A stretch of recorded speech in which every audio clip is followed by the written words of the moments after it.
ہماری امت کی کل اوسط عمر کتنی ہے؟ 60 سے 70 سال۔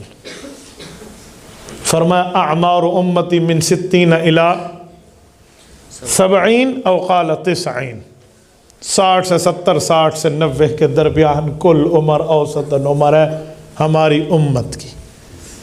کہتے ہیں نوح علیہ السلام بیٹھے تھے اور ایک عورت آ کر کہنے لگی کہ اے نبی اللہ میری اولاد کے لیے دعا کریں۔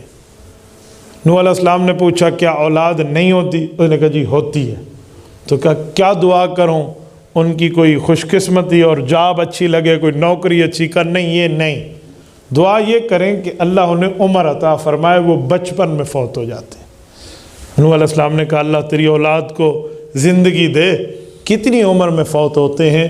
وہ کہنے لگے یہی 250، 300، 400 سال میں فوت ہو جاتے ہیں۔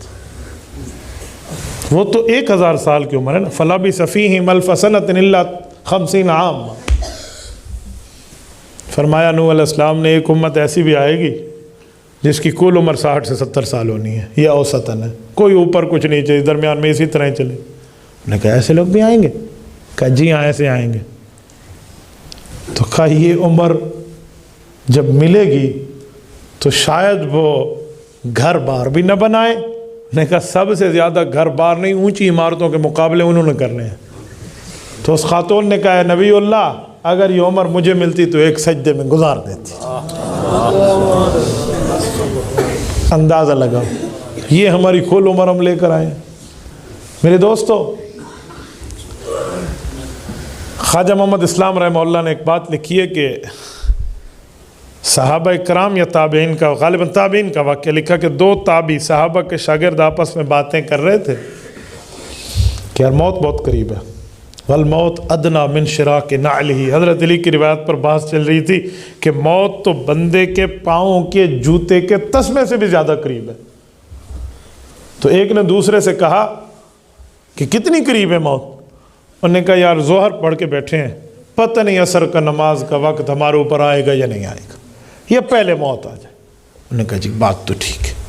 کیسی اسنا میں ایک صحابی رسول ان کے استاذ ان کی اس مجلس پہ تشریف لائے، انہوں نے پوچھا کیا بات چل رہی؟ کہ استاد جی ہم یہ موت کے بارے میں کچھ فکر مند تھے اور موت کی قربت کو یاد کر رہے تھے کہ بڑی قریب ہو چکی ہے موت۔ کہا جی کتنی قریب تم سمجھتے ہو؟ کہا جی ہم نے ایک نماز پڑھی ہے، پتہ نہیں اگلی نماز کا موقع ملے گا یا نہیں۔ اس صحابی کو تو صحبت پیغمبر حاصل تھی نا۔ انہوں نے فرمایا ٹھیک ہے آپ کی بات اپنی جگہ، لیکن تم نے بڑی دور کی سوچی ہے۔ کہا جی وہ کیسے؟ کہا میں تو موت کو اتنے قریب سمجھتا ہوں کہ نماز میں دائیں طرف سلام پھیرا ہے، پتہ نہیں بائیں طرف سلام پھیرنے کا موقع ملے گا یا نہیں ملے گا۔ حضرت یہ بات یاد رکھیں، اللہ نے زندگی دی ہے، جب تک رکھی ہے وہ اللہ کو پتہ ہے، اس لیے خدا کے لیے اپنی زندگی کو اللہ کی رضا پر لگا دیں۔ اور موت یہ طے ہے کہ رب جب چاہے گا آئے گی،